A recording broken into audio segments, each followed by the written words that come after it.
Apakah program MBG bermanfaat? Ya, sangat jelas sekali. Program ini bermanfaat, terutama untuk keluarga ekonomi menengah ke bawah. Banyak anak-anak pergi ke sekolah tanpa sarapan. Bisa karena tidak ada makanan yang tersedia bagi golongan ekonomi bawah, atau karena orang tua yang bekerja kantoran tidak sempat menyiapkan sarapan bagi golongan ekonomi menengah. Manfaatnya jelas sangat besar. Program MBG juga menghemat pengeluaran keluarga. Bagi keluarga ekonomi menengah yang biasanya membeli makan siang anak sekolah, dengan pengeluaran terendah Rp10.000 per porsi, untuk 3 anak itu sudah Rp30.000 per hari. Dalam 6 hari seminggu menjadi Rp180.000 atau sekitar Rp720.000 per bulan. Indonesia masih memiliki angka stunting yang cukup tinggi. Program ini memberikan makanan bergizi gratis kepada siswa PAUD hingga SMA SMK, balita, ibu hamil, dan ibu menyusui. Tujuannya membantu pertumbuhan anak, meningkatkan konsentrasi belajar, serta menurunkan risiko malnutrisi jangka panjang. Dukungan ekonomi, mendorong penggunaan bahan lokal, memberdayakan petani dan UMKM, serta menciptakan lapangan kerja, ribuan dapur atau kitchen central.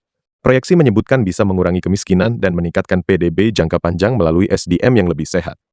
Skala besar, sudah menjangkau puluhan juta penerima manfaat, ada klaim lebih dari 60 juta, dan menjadi program prioritas nasional menuju visi Indonesia Emas 2045.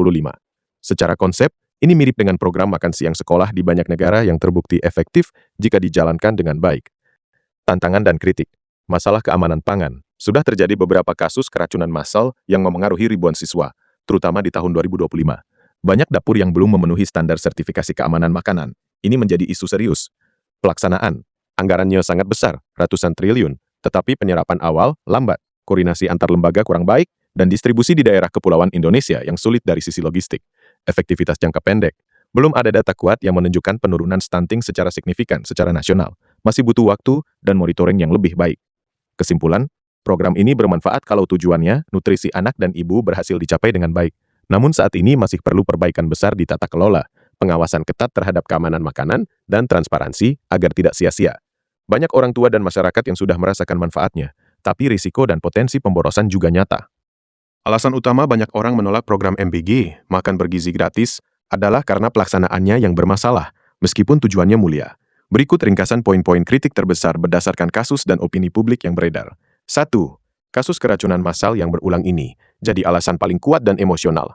Ribuan siswa, ada catatan hingga lebih dari 6.000 kasus sepanjang 2025 mengalami keracunan setelah makan MBG.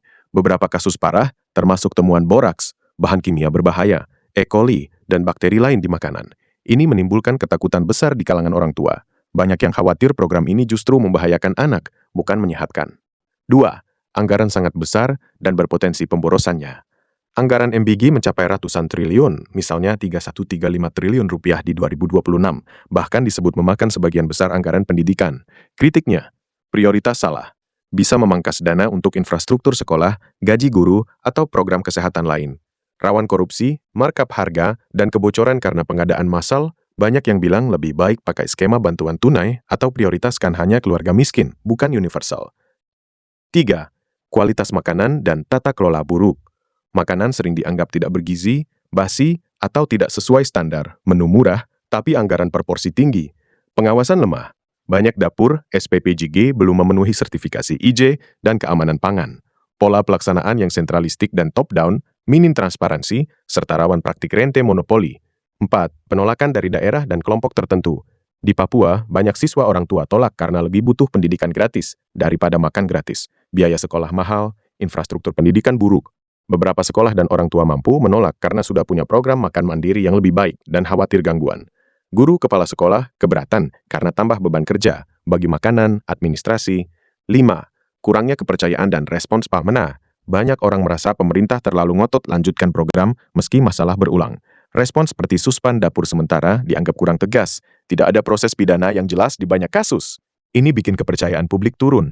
Kesimpulan masalah, penolakan bukan karena anti program gizi anak, tapi karena risiko kesehatan nyata, biaya mahal, dan pelaksanaan yang belum siap.